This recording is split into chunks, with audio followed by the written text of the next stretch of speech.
नमस्ते दोस्तों। आज हम बात करेंगे सर्वोच्च न्यायालय के बारे में। भारत का सुप्रीम कोर्ट सिर्फ एक इमारत ही नहीं बल्कि दुनिया के सबसे बड़े लोकतंत्र का सबसे मजबूत स्तंभ है। न्यू दिल्ली के तिलक मार्ग पर स्थित ये कोर्ट भारत के संविधान का रक्षक और अंतिम व्याख्या करता है। संविधान का रखवाला इसका सबसे बड़ा काम है। इसका सबसे बड़ा काम ये निश्चित करना है कि देश का हर कानून संविधान के दायरे में हो। अगर किसी को निचली अदालत से इंसाफ नहीं मिलता है तो सुप्रीम कोर्ट उसकी आखिरी मंजिल होती है। आर्टिकल 32 के तहत अगर किसी नागरिक के मूल अधिकारों का हनन होता है तो वो सीधे सुप्रीम कोर्ट का दरवाज़ा खटखटा सकता है। ये हम सुप्रीम कोर्ट के बारे में चलिए देखते हैं, एक एक प्रश्न को पर डिस्कस करते हैं। सर्वोच्च न्यायालय एक है संघीय न्यायालय, मानव अधिकारों का संरक्षक, संविधान का अंतिम विवेचक। तो आइए एक्सप्लेन देखते हैं। भारत का सर्वोच्च न्यायालय एक संघीय न्यायालय है। यह मानवाधिकारों का संरक्षक, संविधान का अंतिम विवेचक भी है। भारत के सर्वोच्च न्यायालय की स्थापना हुई थी जब संविधान प्रारंभ हुआ। उच्चतम न्यायालय में न्यायाधीशों की संख्या न्यायमूर्ति के अतिरिक्त 7 थी। संसद ने उच्चतम न्यायालय में न्यायाधीश के अतिरिक्त उच्चतम न्यायालय में न्यायाधीशों की संख्या मुख्य न्यायमूर्ति के अतिरिक्त 7 थी। संसद ने उच्चतम न्यायालय में न्यायाधीश संख्या 1956 में अधिनियमित करके इस संख्या को 10 कर दिया। 1960 में बढ़ाकर 13, 1977 में बढ़ाकर 25, 2008 में 30 और एवं 2019 में 33 कर दिया। तो भारत के सर्वोच्च न्यायालय की स्थापना हुई थी भारतीय संविधान के द्वारा। आइए फ्रेंड्स इस प्रश्न पर आते हैं। भारत के सर्वोच्च न्यायालय में न्यायाधीशों की स्वीकृति क्षमता क्या है? तो भारत के सर्वोच्च न्यायालय में अभी वर्तमान में मुख्य न्यायाधीश के अतिरिक्त 33 न्यायाधीश हैं। वर्तमान में सर्वोच्च न्यायालय न्यायाधीशों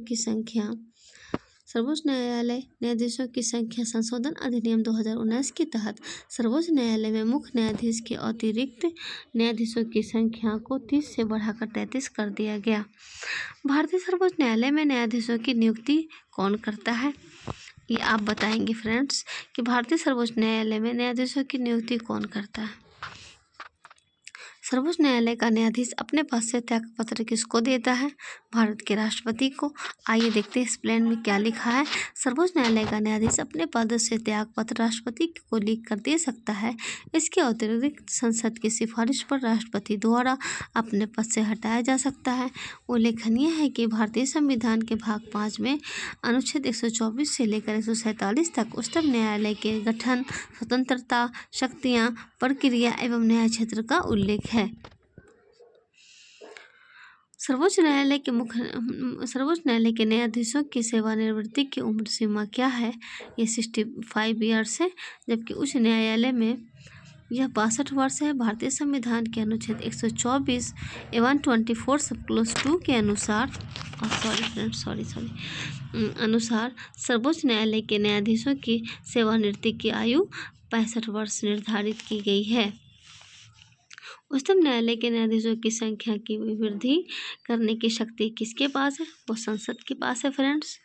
भारतीय संविधान के अनुच्छेद 124 के अनुसार उच्चतम न्यायालय के न्यायाधीशों की संख्या में वृद्धि करने की शक्ति संसद के पास है। ज्ञातव्य है कि उच्च न्यायालय में न्यायाधीशों की संख्या विहित करने का अधिकार राष्ट्रपति के पास है।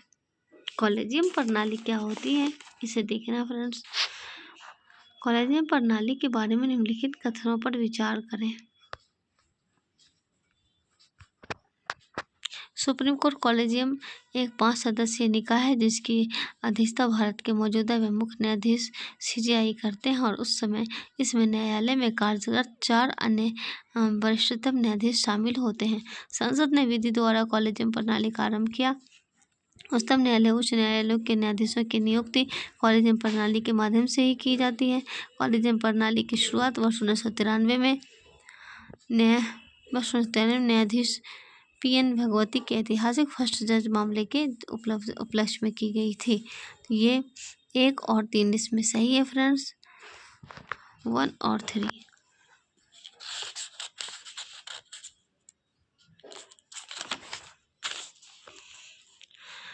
निम्नलिखित कथनों में से कौन सा एक सही है?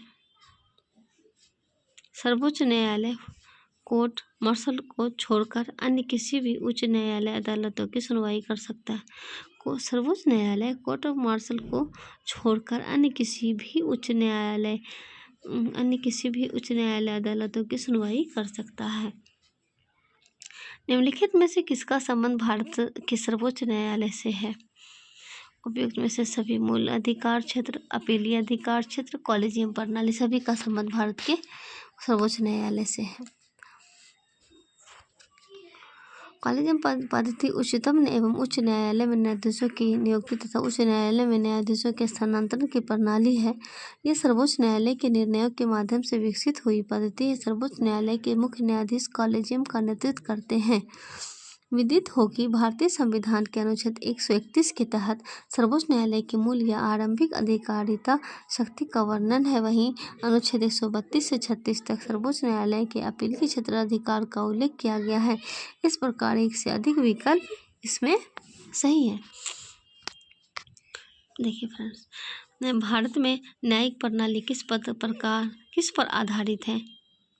संविधान पर, नियमित कानून की उचित प्रक्रिया पर, परंपरा, कानून द्वारा स्थापित प्रक्रिया। भारत में न्यायिक प्रणाली संविधान, कानून द्वारा स्थापित प्रक्रिया और परंपरा पर आधारित है। एस आनंद 1990 के दशक के अंत में किस पद पर कार्यरत थे? वर्तमान समय का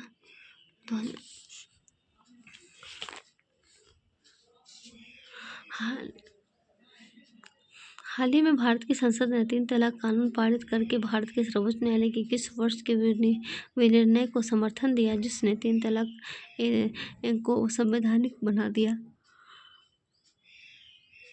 2017। शारदा बनाम भारत संघ एवं अन्य वाद में सर्वोच्च न्यायालय के 5 सदस्यीय पीठ ने वर्ष 2017 में ऐतिहासिक निर्णय देते हुए 3 तलाक की प्रथा को संविधान के अनुच्छेद 14 का उल्लंघन करार देते हुए असंवैधानिक घोषित कर दिया। इसी निर्णय के समर्थन में भारतीय संसद ने मुस्लिम विवाह, महिला विवाह और अधिकार संरक्षण अधिनियम बनाकर 3 तलाक की प्रथा 3 बार लगाने पर, जिसमें लिखित और इलेक्ट्रॉनिक दोनों रूप शामिल हैं, के आधार पर तत्काल को विधिक रूप से अमान्य और गैर कानूनी बना दिया है। भारतीय राजनीतिक व्यवस्था में इनमें से कौन सा सर्वोच्च है? सर्वोच्च न्यायालय, संविधान, संसद और धर्म। भारतीय राजनीतिक व्यवस्था में इनमें से कौन सर्वोच्च है? भारतीय राजनीतिक व्यवस्था में संविधान सर्वोच्च है। यही राज्य व्यवस्था के स्वरूप व उद्देश्य का निर्धारण करता है एवं विभिन्न इकाइयों के सृजन का प्रावधान करता है। इनमें से किस प्रकार के सर्वोच्च न्यायालय ने संविधान का मूलभूत ढांचा सिद्धांत प्रतिपादन किया? केशवानंद भारती केस। इसी तरह से फ्रेंड्स एक एक क्वेश्चन को रिवीजन करें और उसका ये जो बॉक्स के अंदर जो एक्सप्लेन किया हुआ है ना, इसको पढ़ते हुए चलें तो हमें ज़्यादा बेनिफिट मिलेगा। और लगातार पढ़ें, कंटिन्यूस पढ़ें। और शिक्षा ही एक ऐसी चीज़ है जहाँ निरंतरता मांगती है। आप कंटिन्यू पढ़ते हैं और अपना पढ़ाई में एक एक दिन आपका जुड़ता चला जाता है और यही एक दिन बड़ी सफलता के रूप में हमें हासिल होती है। तो इसी तरह से फ्रेंड्स आप लगे रहें और पढ़ाई करते रहें। मेरा वीडियो डालने का एक ही मूल उद्देश्य है कि मुझे देखकर और भी हाउसवाइफ या और भी बच्चे जो कि एग्ज़ाम से रिलेटेड तैयारी करते हैं, वो निरंतर अपनी पढ़ाई को जारी रखें। कम ही पढ़ें, रोज़ पढ़ें, थोड़ा ही पढ़ें, रोज़ पढ़ें। ऐसा ना हो कि कल हम 10 घंटे पढ़े थे, आज हम आधे घंटे भी ना पढ़ें। ऐसा ना हो फ्रेंड्स, ठीक है। मिलते हैं दूसरे वीडियो में।